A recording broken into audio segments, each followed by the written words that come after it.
मुल्क में गवर्नेंस, नए सूबों या इंतजामी यूनिट्स की बहस अचानक शिद्दत इख्तियार कर गई है। कल वफाकी वजीर दाखिला मोहसिन नकवी ने इस्लामाबाद में पाकिस्तान इकनॉमिक समिट से खिताब करते हुए कहा कि जिस सिस्टम में हम रह रहे हैं ये कोलैप्स कर चुका है। एडमिनिस्ट्रेटिव यूनिट्स या सूबे जो भी नाम दें, हमें उनकी तरफ जाना होगा। और फिर आज DGISPR लेफ्टिनेंट जनरल अहमद शरीफ चौधरी ने न्यूज़ कॉन्फ्रेंस के दौरान सवालात के जवाब में कह दिया है कि वजीर दाखिला का बयान उनकी ज़ाती राय है, लेकिन गुड गवर्नेंस के बगैर मामलात बेहतर नहीं हो सकते। अगर आप हमसे पूछें तो इस पर संजीदा डिस्कशन होनी चाहिए, और अगर गुड गवर्नेंस के लिए एडमिनिस्ट्रेटिव रीसेट की ज़रूरत पड़े तो ये होने दें। हर मसले का हल ये नहीं है कि उसके आगे पुलिस या फौज को खड़ा कर दें।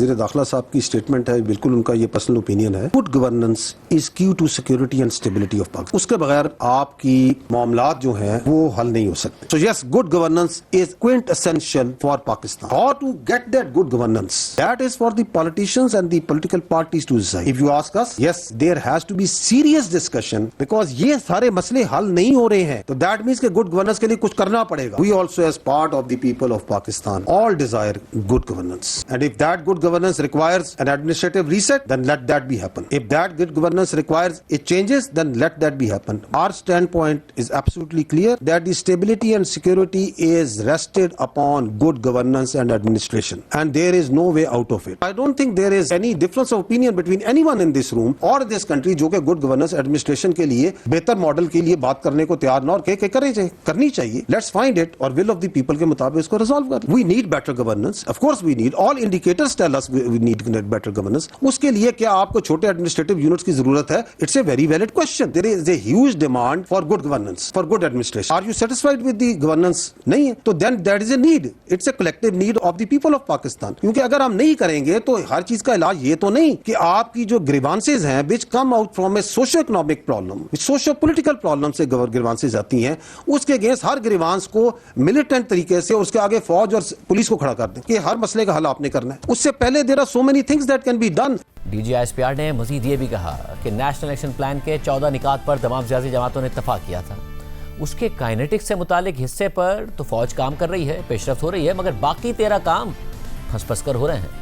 मौजूदा इंतजामी स्ट्रक्चर में मसाइल हैं जो डिलीवर नहीं कर रहा। There is an agreed consensus document of National Action Plan जिसके 14 निकात हैं, जिसमें तमाम political parties over a period of last 12 years have a consensus. इसमें मैं हमेशा ये कहता हूँ, ये पहला पॉइंट जो है ना, this is related to kinetics. बाकी 13 निकात हैं, there are so many things. ये सारे के सारे डिपेंड करते हैं गुड गवर्नेंस। 13 काम भी जो से ये भी फंस के ही चल रहे हैं। The kinetics part we are gradually every day improving. हमारी रीच बढ़ रही है, हमारी दस्तरस बढ़ रही है, हमारी एंगेजमेंट्स बढ़ रही है, हमारे रिजल्ट्स इंप्रूव हो रहे हैं। गवर्नेंस के इश्यूज हैं, उसका जो बुनियादी है that is better administration governance, उसके ऊपर भी ये नहीं कि काम नहीं हो रहा। Yes, a lot of work is being done, but क्या उसको बेहतर करने की जरूरत है? बिल्कुल बेहतर करने की जरूरत है। और क्या आप उसे बेहतर करेंगे तो उससे खाली आपको सिक्योरिटी में डिविडेंड मिलेगा या बाकी डोमेन्स में मिलेगा? नहीं, बाकी जगहों में मिलेगा। But one thing is sure कि ये जो आपका एडमिनिस्ट्रेटिव स्ट्रक्चर है, इसके अंदर 13-14 साल आपके सामने है जब से नेशनल एक्शन प्लान बनाया है, देयर इज सम प्रॉब्लम जो उस तरह डिलीवर नहीं कर रहा। यानी कि सियासी जमातों की डिलीवरी पर सवाल उठ रहा है। साथ ही नए सूबों के हवाले से और आबादी के तनासुब से नए सूबों के हवाले से भी DGISPR ने बात की।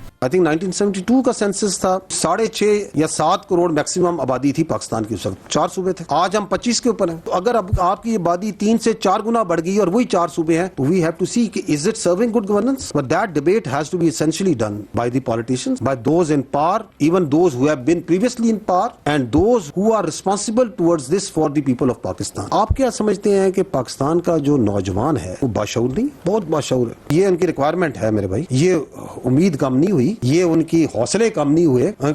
Okay, there is thought that is going on, there is a process that is going on, there is a requirement. They are the biggest stakeholders. अगर population wise भी देखा जाए तो सबसे बड़ा stakeholder वही है ना। will of the people की बात की जाए तो will of the people का सबसे बड़ा component तो वही है। तो हम तो यही कह रहे हैं, will of the people ले ले तो youth बता देंगे आप। DGISPR ने भी कहा कि जो भी होना है वो अवामी ख्वाहिशात के मुताबिक होना है, और ये सियासतदानों का काम है कि अवामी ख्वाहिशात का तयन उन्होंने कैसे करना है। जमूत किसी चीज़ का हल मुहैया नहीं कर रहा, सियासतदान इस मसले का भी हल निकाल लेंगे।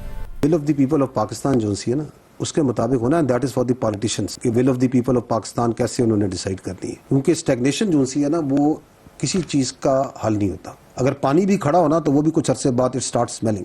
तो the stagnation is perhaps not providing the solution that we can see what to do and how to do इसीलिए तो वो सियासतदान कहलाते हैं। Governance is not a stagnant process. उसके सबसे ज्यादा सम्राट तो आपकी पॉलिटिकल पार्टीज और पॉलिटिकल लीडर्स ही लेंगे। अब उसके लिए क्या आपको ए करना है, बी करना है, सी करना है, लेट्स थिंक अबाउट इट। इस मसले का भी हल निकाल लेंगे। खूबसूरती यह है कि जब कोई मसला होता है तो ये निकाल लेते हैं हल। They will find A way out. We need to trust our political parties. We need to trust our political system. We need to trust our constitution, and we will inshallah find a way. Because a need is there. अब वो need को जो सा सामने लाया गया, सिर्फ उसका एक्सप्रेशन किया गया। राय ले लें लोगों की। अवाम जो सी है वो बता देगी वो क्या चाहती है। कल वज़ीर दाखिला मोहसिन नकवी की प्रेस कॉन्फ्रेंस के बाद से ये सवाल उठ रहा है कि निज़ाम में सब कुछ ठीक है या नहीं है। वज़ीर दाखिला मोहसिन नकवी ने नए इंतजामी यूनिट्स की बात की थी। आज DGISPR से इससे मुतालिक सवालात हुए और आज MQM से ताल्लुक़ रखने वाले वफाकी वज़ीर सेहत मुस्तफ़ा कमाल ने एक तकरीब से खिताब करते हुए कहा कि मौजूदा निज़ाम डिलीवर नहीं कर पा रहा। मोहसिन नकवी ने इंतजामी यूनिट्स के हवाले से जो बात की है, हम पहले से ही ये बात कर रहे हैं। इस निज़ाम में एक वफाक और 4 बड़े बड़े सूबे जो कि 180 मुल्कों से बड़े बड़े सूबे हैं, वो ये निज़ाम जो है वो डिवॉल्व नहीं हो सका, डिलीवर नहीं कर पा रहा। लोगों की डोर स्टेप तक हम इख्तियारात और वसाइल इस मैकेनिज्म में नहीं लेकर जा पा रहे। पाकिस्तान में हम एडमिनिस्ट्रेटिव यूनिट्स बनाने की तायद करते हैं। मोहसिन नकवी साहब ने जो इस एडमिनिस्ट्रेटिव यूनिट्स के हवाले से जो बात की है, हम तो पहले से ये वाली बात कर रहे हैं और इसको मिलजुल कर अब मुल्क के तमाम सारी पार्टियों को मिलकर बैठकर इसका कोई अगर कानून में कोई सखम है तो उस कानून को चेंज करके जो है वो एडमिनिस्ट्रेटिव यूनिट्स बनाने चाहिए। इसके अलावा इस्तेकाम पाकिस्तान पार्टी के सरबराह अलीम खान ने एक्स पर पोस्ट करते हुए लिखा कि वफाकी वज़ीर दाखिला मोहसिन नकवी ने इंतजामी इस्लाहात और हुकूमती उमूर के हवाले से जो अहम बातें की हैं वो इंतहाई गौर तलब और वक्त की अहम ज़रूरत है। मैं ये बात काफ़ी अरसे से कह रहा हूँ कि पाकिस्तान की बढ़ती हुई आबादी और पेचीदा इंतजामी ज़रूरियात के पेश नज़र हर सूबे को इंतजामी बुनियादों पर 3-3 हिस्सों में तकसीम कर देना चाहिए। अगर इस तरह से नए इंतजामी यूनिट्स बन जाएँ और अवाम के मसाइल उनके घर की दहलीज पर हल होना शुरू हो जाएँ तो आखिर इससे किसी को क्या तकलीफ़ हो सकती है। हाँ, अगर किसी की बादशाहत में कमी आती है तो वो एक अलग बात है, लेकिन पाकिस्तान एक जमहूरी मुल्क है जिसमें बादशाहत की कोई गुंजाइश नहीं है।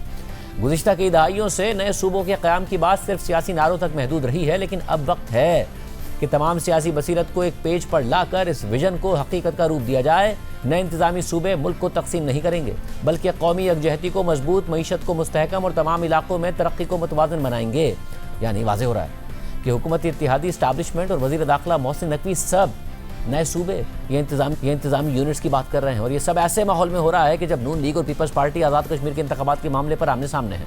Chairman peoples party Bilawal Bhutto Zardari हुकूमत के खिलाफ सख्त बयान दे रहे हैं और हुकूमती वज़रा भी उन्हें जवाब दे रहे हैं। आज वफाकी वज़ीर बराए कश्मीर उमूर अमीर मकाम ने कहा है कि हम सब एक ही कश्ती में सवार हैं, अगर डूबेंगे तो कोई भी नहीं रहेगा। हम सारे एक कश्ती में सवार है, ये कोई नहीं सोचे अगर डूबना है कोई भी नहीं रहेगा। जो इकट्ठे हुए एक मुल्की मफाद नेशनल इंटरेस्ट में हुए और इस मुल्क की भी जरूरत है और आपकी भी जरूरत है और हर सूबे हर जगह की भी जरूरत है। इसके अलावा वफाकी वज़ीर अलीम खान और वज़ीर दिफा ख्वाजा आसिफ भी आमने सामने नजर आए हैं। ख्वाजा आसिफ साहब ने शदीद तनकीद की अलीम खान पर जो उन्होंने तकरीर की थी या बात की थी कश्मीर के इलेक्शन के हवाले से।